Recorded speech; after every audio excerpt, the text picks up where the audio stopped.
sabemos, doctores, que el proceso penal pues tiene tres etapas. Va a llegar un momento en que la denuncia policial o la denuncia que se realiza ante el Ministerio Público pues ingresa a la etapa del proceso penal. La Ley 3036-4, Ley para prevenir, sancionar y erradicar la violencia contra la mujer y los integrantes del grupo familiar, eh, amparada pues por su reglamento 9/2016, que es un decreto supremo, la siguiente diapositiva, doctor, es la ley, pues, el amparo legal que regula esta forma de poder prevenir y erradicar la violencia contra la mujer y los integrantes del grupo familiar. Asimismo, como tema de concepto, he señalado acá que la violencia hacia las mujeres y cualquier miembro del grupo familiar es considerada pues un grave problema tanto de la salud pública y una violación de los derechos humanos de acuerdo a la ENDES en el año 2016. Y asimismo pues nos había mencionado que en nuestro país 6 de cada 10 mujeres alguna vez han sido víctimas de violencia física o sexual. El amparo legal, como les había hecho mención, la siguiente diapositiva, doctor, es la ley 3036-4, el Código Penal, el Código Procesal Penal, el decreto legislativo 1470, decreto legislativo pues que se aplicaba en tiempos de COVID, el decreto legislativo 1323, ¿no? También la ley 30862, que han sido la modificatoria. El marco convencional o la norma, pues, internacional que regula también el tema de la violencia contra la mujer, los integrantes del grupo familiar, han sido, pues, establecidos, la siguiente diapositiva, han sido establecidos en instrumentos vinculantes como la Convención sobre la Eliminación de todas las formas de discriminación contra la mujer, que es el CEDAW, y la Convención también Interamericana para prevenir, sancionar y erradicar la violencia contra la mujer, como ya muchos lo conocen, que es Belén do Pará. Ya, entonces ya hemos enmarcado el aspecto legal y el aspecto convencional. ¿Y cuál es el objetivo, pues, de esta ley 3036-4? ¿Por qué fue promulgada, no? ¿A mérito de qué? Y en efecto, pues tiene por objeto prevenir, erradicar, ya como se había mencionado, toda forma de violencia producida en el ámbito público o privado contra las mujeres por su condición de tales y contra los integrantes del grupo familiar, en especial cuando se encuentren en una situación de vulnerabilidad. Eso es lo que nos ha regulado la ley 3036-4. Asimismo nos dice, ya sea por la edad o por la situación física, tanto de personas adultas, niños, adolescentes, ¿no? O estas ya estén con discapacidad, ¿no? Y para tal efecto, pues esta norma ha establecido mecanismos, medidas y políticas integrales para la prevención, atención y protección de la víctima, así como la reparación del daño, el daño causado, y asimismo se dispone la persecución, sanción y reeducación a los agresores pues sentenciados con el fin de garantizar a las mujeres y al grupo familiar en vida, ¿no? Que han sido pues víctimas de la violencia familiar.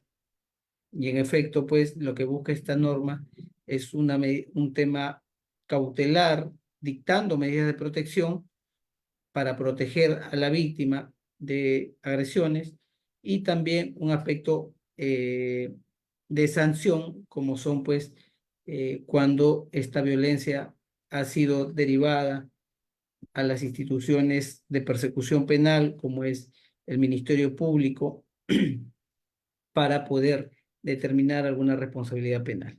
Y si no fuese así, el Ministerio Público pues va a remitir, o el propio juzgado de familia va a poder remitir, eh, si se trata pues de un tema de faltas, porque no ha superado posiblemente los estándares que ha establecido el artículo 122b, que habla sobre las lesiones graves por violencia perdón, las lesiones, agresiones en contra de la mujer y los integrantes del grupo familiar, y así también el artículo 121b, que es lesiones graves por violencia familiar.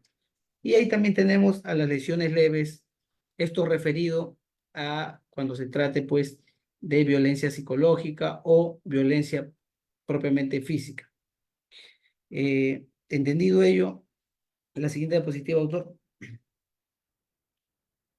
La ley nos ha referido que hay supuestos de protección, ¿no? Y efectivamente esos supuestos de protección vendrían a ser, pues, nos da dos situaciones, ¿no? Uno, donde nos indica que la mujer es un sujeto de protección, y otro donde nos indica que los integrantes del grupo familiar también vienen a ser sujetos de protección. Y la mujer referida, pues, eh, en el sentido de que se le va a proteger desde que la persona, o en este caso la mujer, sea una niña, una adolescente, una joven o adulta mayor. Entonces, desde la esencia, desde su nacimiento hasta la adultez o adulta mayor, nos dice la norma, esta ley pues va a proteger, ¿no?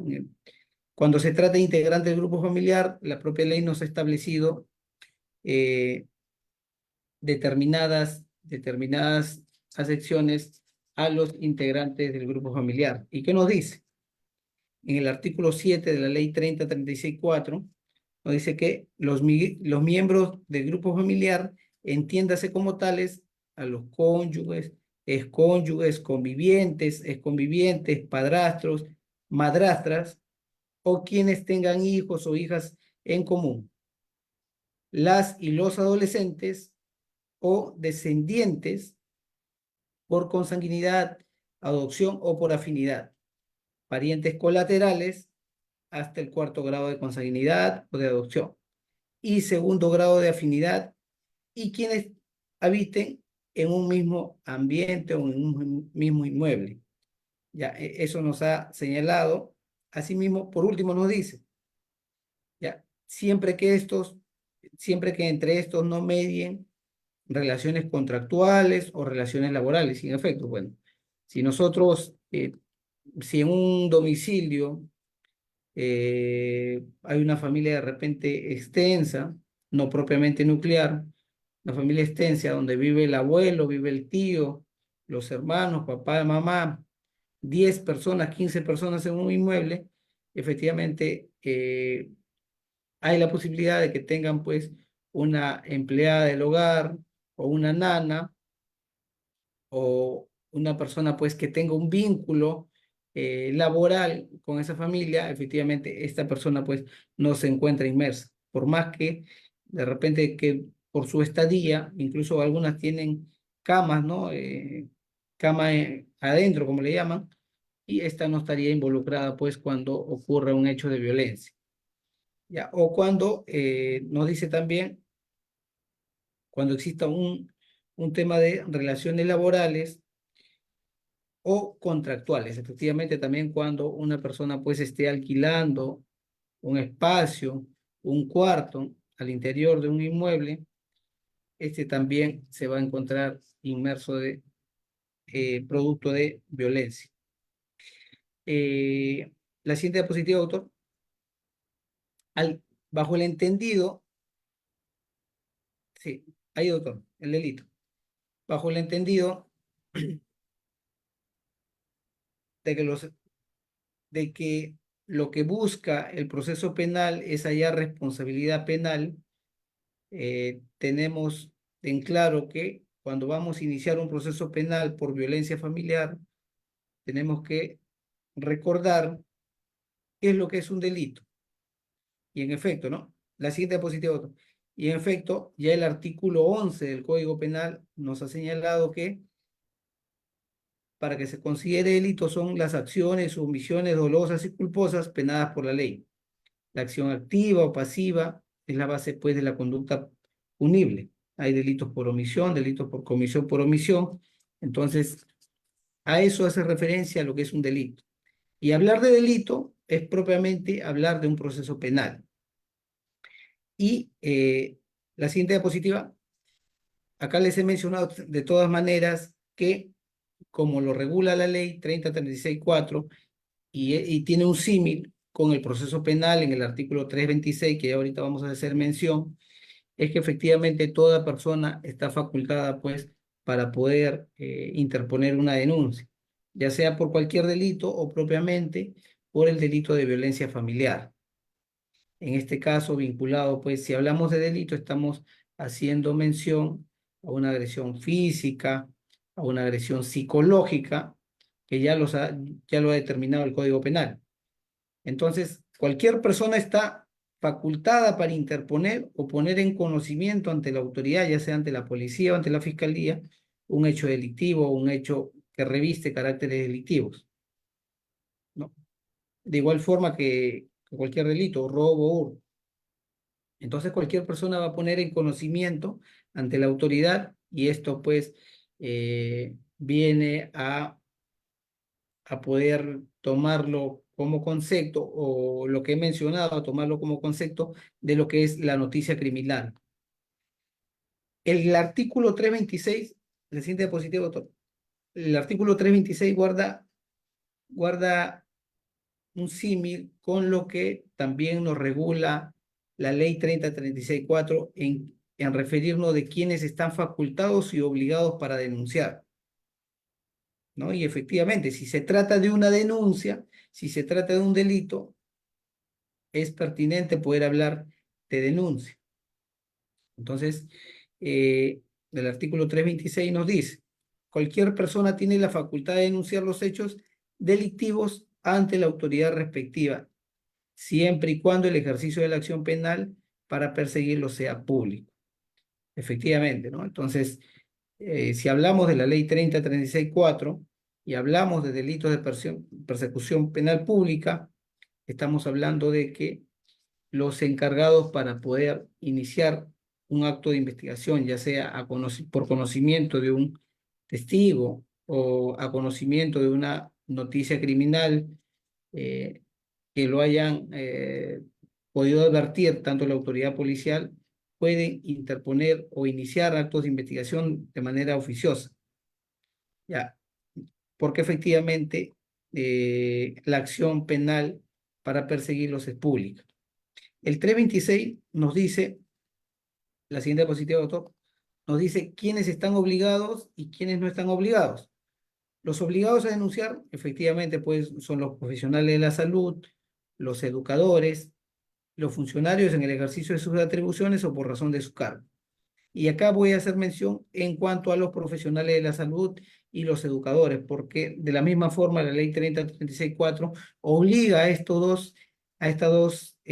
a los profesionales y a los educadores a interponer denuncias, o sea, los obliga. De la misma forma, si un profesional de la salud tiene conocimiento que posiblemente una víctima de violencia, o perdón, una persona que va a ser atendida, ¿no? Y este profesional de la salud, ya sea un médico o un enfermero, pues tome conocimiento que por las lesiones se podría presumir que vendría relacionado a un tema de violencia. Este profesional tiene que poner en conocimiento de la autoridad policial o tiene que poner en conocimiento de la autoridad fiscal, ¿no? Y asimismo los educadores tienen que poner en conocimiento. Y efectivamente, también los funcionarios en ejercicio de sus funciones tienen que poner en conocimiento hechos delictivos o cuando tomen conocimiento de hechos delictivos van a poder denunciar y están obligados a denunciar todo lo que vendría a revestir una acción que configuraría un delito.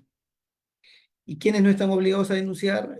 Efectivamente, nosotros los abogados, nosotros los sacerdotes podríamos y tenemos esa posibilidad de no denunciar, ¿no? Entonces, uno por el tema de guardar el secreto tanto de la comunicación que tengamos con el cliente. Asimismo, nos dice el 326 que no están obligados a denunciar una persona contra su cónyuge o parientes comprendidos dentro del cuarto grado de consanguinidad o segundo de afinidad. ¿Ya? Entonces, el artículo 326 guarda una similitud con lo que ha referido la ley 3036-4 en cuanto a quienes están facultados y obligados, incluso dónde poder denunciar. Y acá vamos a tocar ese tema. Al siguiente diapositivo, otro. Eh, la denuncia puede presentarse por escrito, verbalmente, creo que ya todos nosotros sabemos o conocemos de ello, colegas, a través de los canales virtuales, ¿no? Por el tema de la virtualidad, se han establecido correos y una serie de cosas.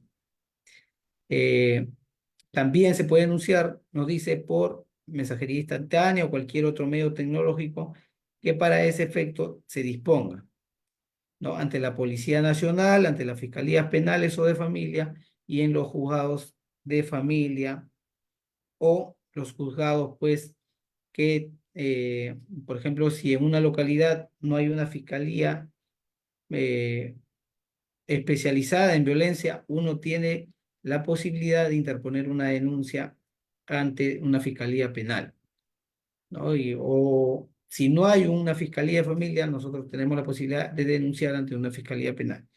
Y asimismo, si no hay un juzgado de familia, si no hay un juzgado especializado en violencia de género o contra la mujer, vamos a poder denunciar ante un juzgado de paz letrado, un juzgado de paz. Ya va a depender de las circunstancias y el lugar donde que nos encontremos, ¿no? En los lugares donde no existan estos últimos, también puede presentarse ante los juzgados de paz, lo que les hacía mención. Cuando se trata de realizar una denuncia o cuando se asienta una denuncia, se levanta un acta sin otra exigencia que la de suministrar una sucinta relación de los hechos. Y cuando la ley 3036-4 nos habla de cómo se debe realizar una denuncia, también nos precisa es que el efectivo policial o el Ministerio Público o el juzgado de familia no está en la facultad de solicitarle a la víctima, pues si éste no tendría el DNI o no puede identificarse de una u otra manera, tienen que recibirle su denuncia, más allá de que tenga el documento nacional de identidad u otro documento que estime su plena identificación, ellos están obligados para interponer la denuncia y recibir la denuncia, perdón. Eso es lo que nos ha precisado la ley 3036-4. La siguiente diapositiva nos habla de las entidades para recibir la denuncia. Y acá nos dice, ¿no? El artículo 14 del reglamento nos ha señalado que las entidades facultadas para recibir la denuncia son la Policía Nacional, haciendo mención a lo anterior, cualquiera de sus dependencias policial, el Poder Judicial, el Ministerio Público bajo responsabilidad. Quienes deben comunicar la denuncia a los centros de emergencia mujer de la jurisdicción o en aquellos casos o en los lugares donde estos no puedan brindar atención, ¿no? A los servicios de defensa pública del Ministerio de Justicia y de Derechos Humanos. Asimismo, cuando la denuncia comprenda como víctimas a niñas, niños y adolescentes o personas agresoras menores de 18 y 14 años, estas también se presentan ante la Fiscalía de Familia o las que hagan sus veces, ¿no? Como les hacía mención, si no encuentro una Fiscalía de Familia, si no encuentro una Fiscalía especializada, yo puedo denunciar ante una Fiscalía Penal. Asimismo nos dice también esta ley que si efectivamente un menor de edad, una niña, un niño o un adolescente desea interponer la denuncia, este efectivo policial está en la obligación de poder recibirle la denuncia. No, no porque no viene con la mamá, se va a dejar de lado pues al menor, entonces se le tiene que recibir la denuncia. Nos dice el 14.3, si de la denuncia se desprende una situación de presunto riesgo o de protección familiar de una niña o un niño adolescente, se procederá conforme al artículo 39. Si la denuncia se desprende que la persona agraviada es una persona adulta mayor que se encuentra en situación de riesgo, conforme que se encuentra en situación de riesgo, conforme al artículo 56 del reglamento de la ley 30.490, ley para las personas adultas mayores, aprobado por el Decreto Supremo 7/2018, se comunicará de inmediato a la Dirección de Personas Adultas Mayores del Ministerio de la Mujer y Poblaciones Vulnerables o a la Policía Nacional. Ya, entonces, ante esas entidades, eh, vamos a poder nosotros interponer la denuncia. La siguiente diapositiva, doctor. Y ya para dar inicio a lo que efectivamente se trata el tema del proceso penal común vinculado al tema de violencia, hay que tener en consideración de qué o a qué nos referimos con violencia contra la mujer. Y la ley nos ha establecido que es toda acción o conducta que cause muerte, daño o sufrimiento físico, también sufrimiento sexual o psicológico por condición de mujer, ¿no? Y este se tiene que producir en un contexto de relación de responsabilidad, confianza o en una relación de poder.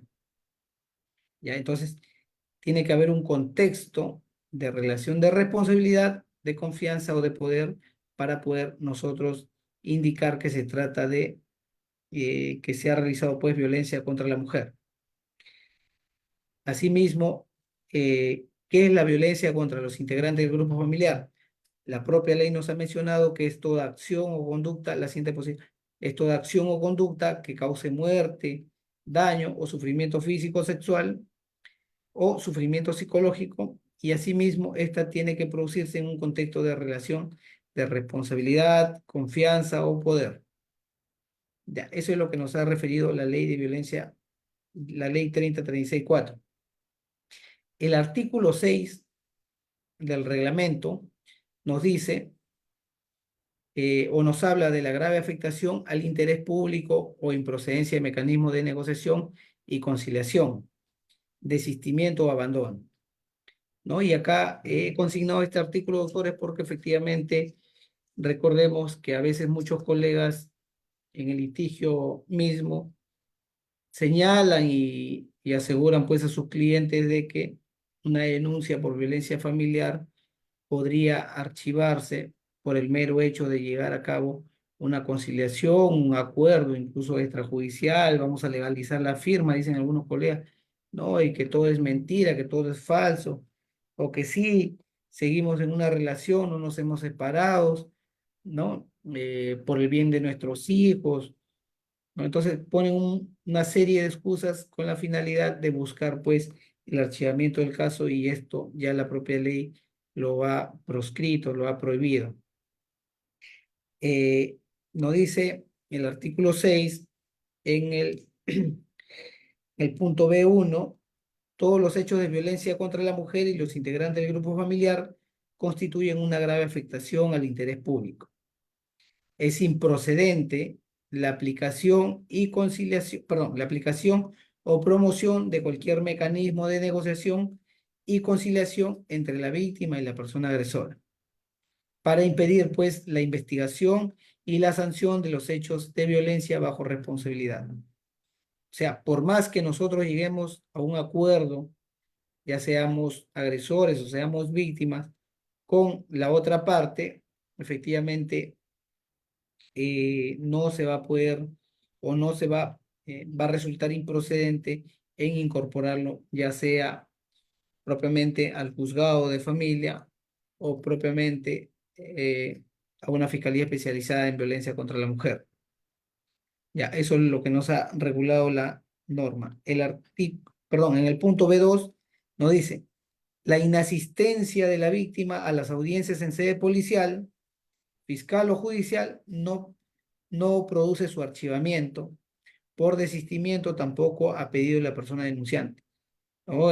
No guarda relación como en muchos procesos civiles que cuando no tienes una actividad procesal en un caso, esta pues podría archivarse por desistimiento, ¿no?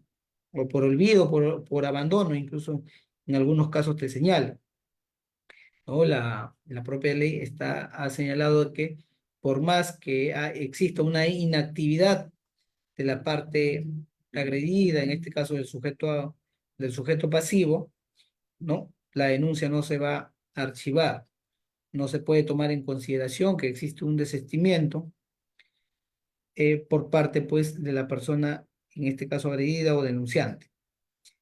Y finalmente, el ámbito de tutela especial es impulsado de oficio por el órgano competente y no procede el archivamiento por abandono, y justamente lo que les había hecho mención, ¿no? Ya sea por desistimiento ni por abandono, el caso no se va a archivar. ¿Cuándo se va a archivar? Cuando efectivamente no se acredite o no se haya responsabilidad penal. Asimismo, la ley nos ha señalado que existen tipos de violencia familiar, en este caso, la violencia física, la violencia económica, la violencia psicológica o emocional y la violencia sexual, ¿no? La violencia física, cuando existe pues una situación de inmovilizar o causar un daño físico a la otra persona para su sometimiento o control, ¿ya? De la misma forma, pues, cuando existan golpes, puñetes, patadas, jaloneos, entre otras agresiones, van a ser consideradas como violencia física. Ya va a depender si son leves o graves, va a depender del tipo de lesión que ya el Código Penal ha regulado. En violencia económica es poder usar el poder económico para dañar a otra persona, impedir que la víctima administre su dinero o sus bienes para que no logre cubrir pues sus necesidades básicas o por sí solas, ¿no? Cuando existe incluso en una situación de violencia, perdón, en una relación, una situación de violencia económica sería cuando una de las parejas pues no le permite incluso ejercer profesionalmente su carrera, le prohíbe que esta persona pues tenga ingresos, o también la violencia patrimonial, cuando se refiere a ello, es cuando éste, pues, incluso le hurte sus propios bienes a la persona. A ver, hay una pregunta acá, doctor, buenas noches, ¿cuándo sí se podría archivar el caso? Eh, ya, doctor, ahí, no entiendo, en lo civil, a ver, hay que tener en consideración que hay un ámbito de tutela y hay un ámbito de sanción.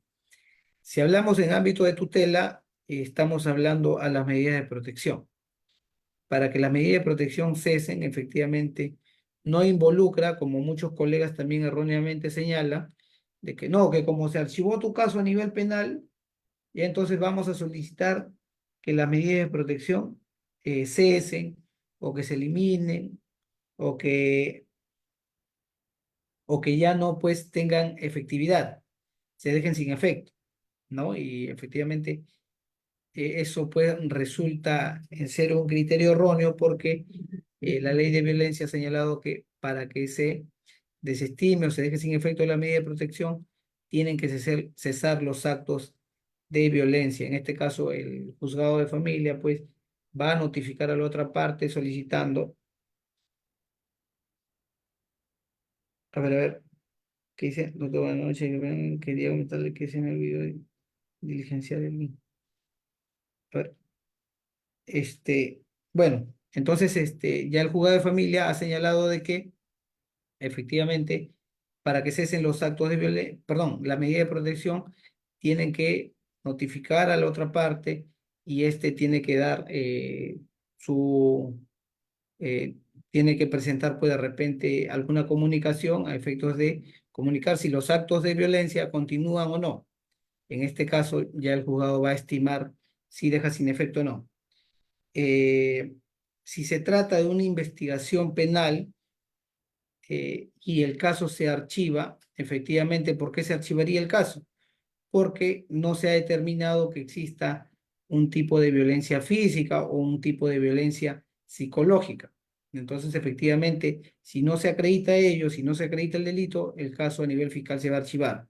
Y otro punto, doctores, que es importante tocar, es que también en la creencia de que incluso y por un tema de experiencia o por un tema de praxis, eh, como tema de casuística, es que cuando nosotros tenemos o se nos han notificado medidas de protección, nosotros inmediatamente, pues, lo que se nos viene a la cabeza es presentar un recurso de apelación, ¿no? Y como se trata de un auto, lo vamos a presentar en el término de 3 días, vamos a pagar el arancel correspondiente por recurso de apelación.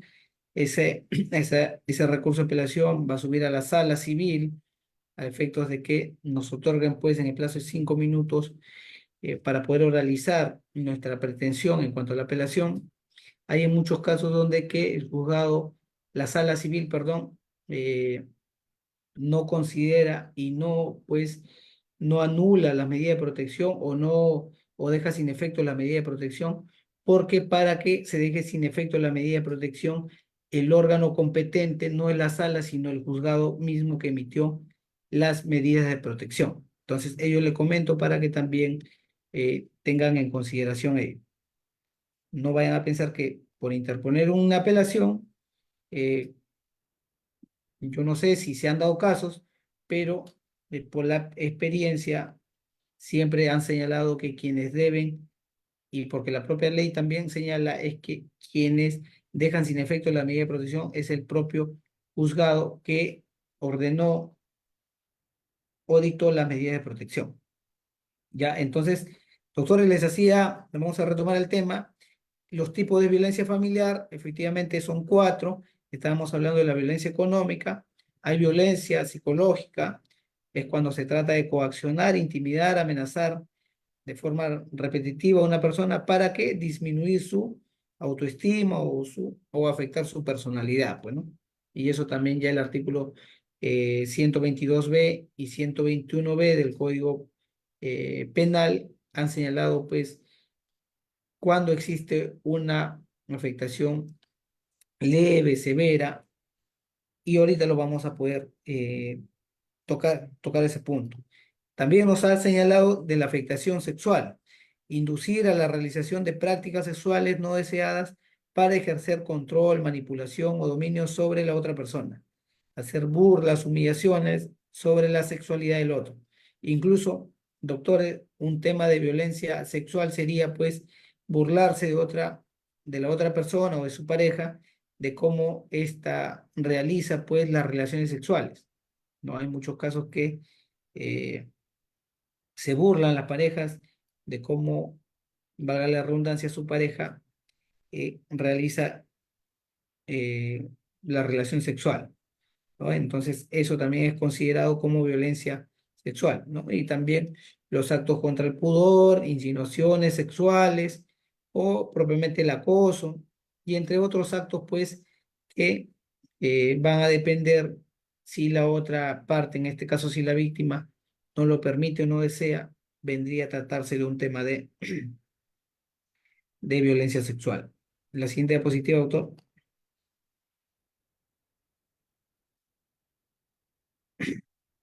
La siguiente. Ya, acá también la ley de violencia contra la mujer, la 3036-4, nos ha señalado o nos ha presentado, pues, un concepto de qué es lo que es la revictimización. Y nos dice, ¿no? Se entiende como el incremento del daño sufrido por la víctima como consecuencia de las acciones o omisiones inadecuadas de parte de las entidades encargadas de la atención, protección, sanción y recuperación de la violencia, las instituciones que integran el Sistema Nacional para la Prevención, Sanción y Erradicación de la Violencia contra la Mujer y los integrantes del grupo familiar adoptan las medidas adecuadas para erradicar la revictimización, considerando, considerando la especial condición de la víctima. Si tomamos en consideración el punto de revictimización, se nos viene a la cabeza, pues, lo que en muchas situaciones nosotros vemos, lo que ocurre, pues, o cuando se realiza una diligencia de cámara GESEL, ¿no? ¿No? Lo que se busca, lo que se pretende, pues, es no revictimizar a la víctima, ya sea menor o adulta, ¿no? Y de la misma forma también para cuando se realizan pericias psicológicas o exámenes psicológicos, lo que se busca es de una vez, de manera pronta, recabar esa información para que ésta, pues, ya no se siga revictimizando al, eh, en los actos de investigación que realizan, pues, las entidades públicas, conforme lo ha señalado en este concepto propiamente la ley 3036-4. Y otro punto, la siguiente diapositiva, otro punto en consideración respecto a este tema es la ficha de valoración. Y acá, y acá es importante tocar esto, doctores. Vamos a leer primero como concepto que es un instrumento que aplica la Policía Nacional del Perú, el Ministerio Público y el Poder Judicial, que tiene como finalidad detectar y medir los riesgos a los que está expuesta la víctima respecto de la persona denunciada. Su aplicación y valoración de esta, perdón, su aplicación y valoración está orientada a otorgar medidas de protección con la finalidad de prevenir nuevos actos de violencia, entre ellos el feminicidio. Doctores, nosotros los que hemos tenido casos de violencia familiar o cuando hemos acompañado a una persona a interponer una denuncia por violencia familiar, hemos observado de que cuando el personal policial te toma la denuncia, inmediatamente pues va, saca de su oficina o saca de su mesa documentación, y nosotros tomamos a conocimiento que se trata de una ficha de valoración, y el efectivo policial pues, ya sea mujer o varón, eh, comienza a llenar una ficha realizándote una serie de preguntas, ¿no? Para finalmente pues estimarle la ponderación del resultado que ésta tenga. ¿No? Y en muchos casos, y más que nada eso se ve cuando defendemos a imputados o defendemos a personas denunciadas, observamos que la mayor parte en que se realizan estas fichas de valoración por parte de personal policial, pues tienden a ser abusivas. Porque si te atiende un personal policial femenino y llega a denunciar una persona de sexo femenino también, siempre hay una tendencia a que este personal policial pues apoye, incluso adultere, por así decirlo, o pretenda atribuir con mayor gravedad los hechos que le está narrando la propia víctima, ¿no? Le dice, señora, su pareja tiene arma en su casa, fuma, es drogadicto, ¿no? O consume droga, perdón. Entonces la víctima le dice, no, pero señora, pero póngale, no hay problema, que esto que el otro, ¿no? Entonces, siempre, y las fichas de valoración siempre son llenadas, cuando se hace la denuncia policial ante la autoridad policial, siempre son llenadas por estos, cuando la ficha de valoración debería tener pues un estándar superior a que sean realizadas por efectivamente por psicólogos o profesionales especializados en esa materia y que tengan una vinculación incluso con el propio CEN, ¿no? En muchos casos el personal policial mismo lo llena. Entonces, sin, con el desconocimiento incluso de lo que ellos mismos preguntan, ¿no? Y se creen psicólogos y comienzan a preguntar y al finalmente pues termina en una sumatoria que pone riesgo severo, ¿no? Que pone indefensión a la víctima. Entonces, esto de una u otra manera, a mi opinión, es que la ficha de valoración no deben ser realizadas pues por personal policial, porque de una u otra manera eh, siempre son motivadas, ¿no? O cuando te atiende un efectivo policial femenino y va a denunciar un varón, siempre también hay un maltrato y siempre tratan de disminuir por la propia esencia del machismo o del feminismo, pues, que existe en el Perú. La siguiente diapositiva, autores.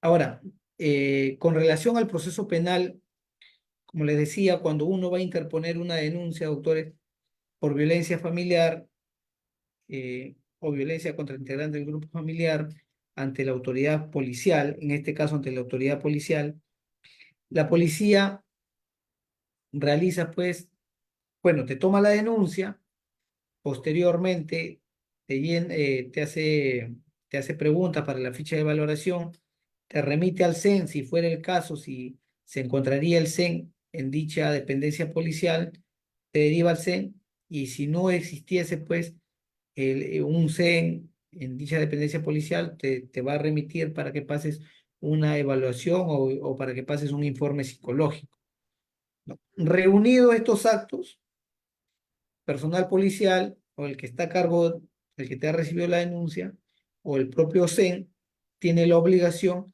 que en el plazo de 24 horas esta denuncia sea remitida ante la Fiscalía o ante el Poder Judicial, en este caso ante el Juzgado de Violencia. ¿Y con qué finalidad? Porque efectivamente, cuando uno interpone una denuncia ante la autoridad policial, eh, se entiende de que se está poniendo en conocimiento un hecho delictivo, un evento delictivo o hechos que contengan caracteres eh, delictivos, ¿no? Entonces, en el plazo de 24 horas, el efectivo policial debe remitir la denuncia ante el Ministerio Público para que éste actúe bajo sus atribuciones y determine si existe responsabilidad penal por los hechos que se han denunciado, y al juzgado dentro de 24 horas para que éste también se pronuncie de manera tutelar y cautelar en cuanto a las medidas de protección, ¿no? Ya va a depender si existe pues un riesgo severo. El juzgado de familia va a poder dictar las medidas de protección en el plazo de 24 horas. Si existe un riesgo leve o moderado, el juzgado de familia va a dictar la medida de protección en el plazo de 48 horas. Y si existe pues un riesgo indeterminado, de repente porque solamente la persona fue a denunciar y al momento que iban a recabar su informe psicológico, su evaluación psicológica, esta víctima se fue porque tenía que hacer otras cosas. Entonces, cuando exista pues un riesgo indeterminado, no sea calculable, este juez de familia va a poder dictar la medida de protección en el plazo de 72 horas con la intervención de los sujetos procesales que se encuentren presentes, ya sea la víctima o el agresor. Ya, entonces, de esa manera, el personal policial tiene que derivar las denuncias ante estas dos instituciones, ¿no? Hay dos momentos en que van a actuar paralelamente, esa, con la finalidad, pues, de proteger a la víctima y de sancionar al agresor, ¿no? Estas dos etapas se van a diferenciar porque efectivamente una es para tutelar, cautelar que esa víctima no sea, no, pues, no, ya no concurran situaciones de violencia, y otra para que se determine responsabilidad penal, en este caso contra el agresor, ¿no? Y se van a desarrollar en paralelo. La siguiente diapositiva, doctor.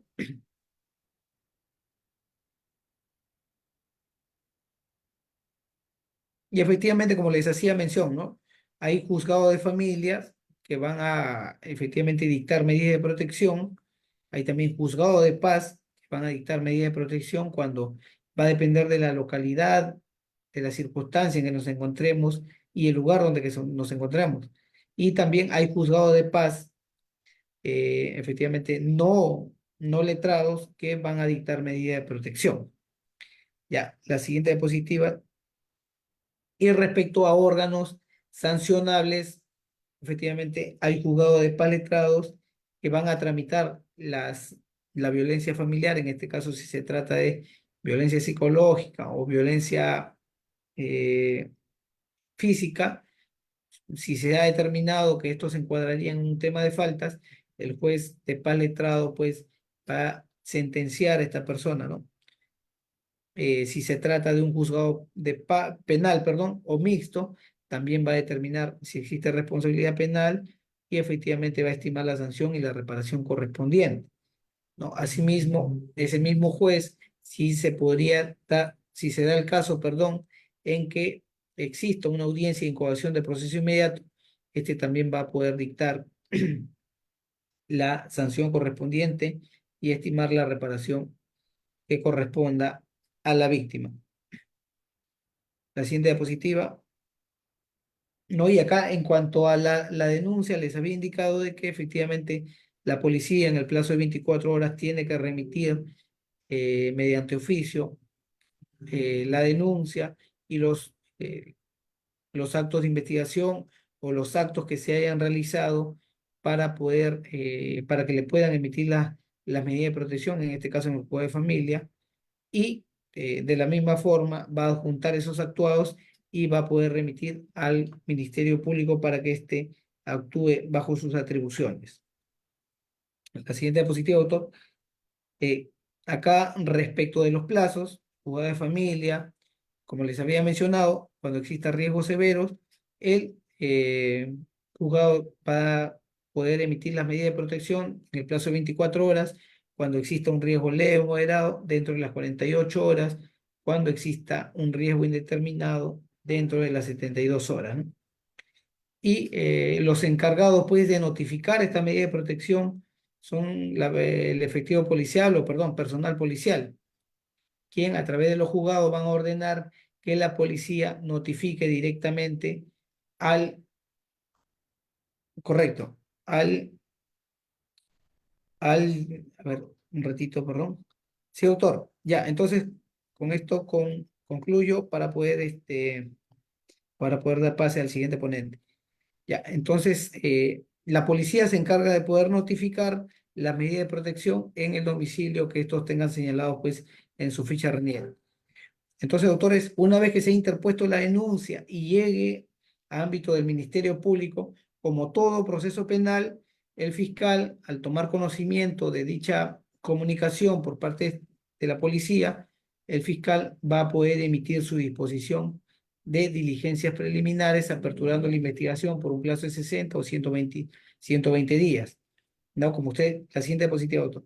Como ustedes ya saben, los plazos en el proceso penal, diligencias preliminares, 120 días, una etapa formalizada para casos simples, 120 días más, eh, y en casos complejos, en diligencias preliminares, 8 meses, en una etapa formalizada, 8 meses más, que puede ser prorrogable, pues, por 8 meses más. Para crimen organizado, 36 meses, eh, 36 meses, y en formalizada 36 meses más, que pueden ser prorrogables por 36 meses más, ¿no? Los actos de la forma de iniciar una investigación ya lo ha regulado el artículo 329 del Código Procesal Penal, ¿no? Y asimismo el artículo 330 y 337, que nos han regulado los actos de investigación en una etapa formalizada. Ya, ya ustedes saben que los sujetos procesales en el proceso penal vinculados a delitos de violencia familiar son como los sujetos procesales que también están establecidos, pues, cuando se trata de un delito común, hurto, robo, ¿no? Efectivamente, está el agraviado, está el imputado, está el fiscal, está el juez de la investigación preparatoria, está el efectivo policial, todos ellos, está el actor civil que constituido, ¿no? El agraviado constituido en actor civil, ¿no? Que van a poder ser los sujetos procesales como el proceso penal común, ¿no? No hay ninguna diferencia en cuanto a ello. Entonces, doctores, ya con esto concluyo y efectivamente, para finalizar, todo lo que nosotros podamos entender como mecanismos o estrategia de defensa a través de los recursos que nos ha precisado el Código Procesal Penal en cuanto a solicitar, no sé, audiencias, tutela de derecho, control de plazos, inadmisión de diligencias, constitución de actor civil, ¿no? Una audiencia incluso de prisión preventiva. Entonces, todos estos mecanismos van a poder ser utilizados en este proceso penal regido, o perdón, donde que se busca establecer responsabilidad penal para temas de violencia familiar. Entonces, doctores, ya con eso concluyo y creo que ya iba a ingresar el doctor, o ya ingresó. Agradecido con su participación y también indicarles, no, la disculpa de caso por llegar un poquito, 15 minutos después de la hora indicada. Sí, doctor. Muchas gracias, doctor, por la ponencia. Estuvo muy didáctico, todo claro, los alcances sobre la violencia familiar en el proceso penal. Bueno, no tenemos preguntas por ahora, así que damos por finalizada la clase número 6, correspondiente a violencia familiar en el proceso penal, esperando poder contar con su participación en futuras ponencias, diplomados cursos o congresos que estaremos organizando, doctor. Muchas gracias por su tiempo.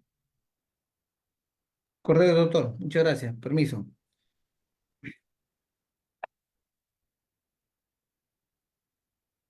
Estimados participantes, en breve, en 3 minutos, iniciaremos con la siguiente ponencia, así que no se desconecten, por favor. En breve iniciamos con la siguiente ponencia.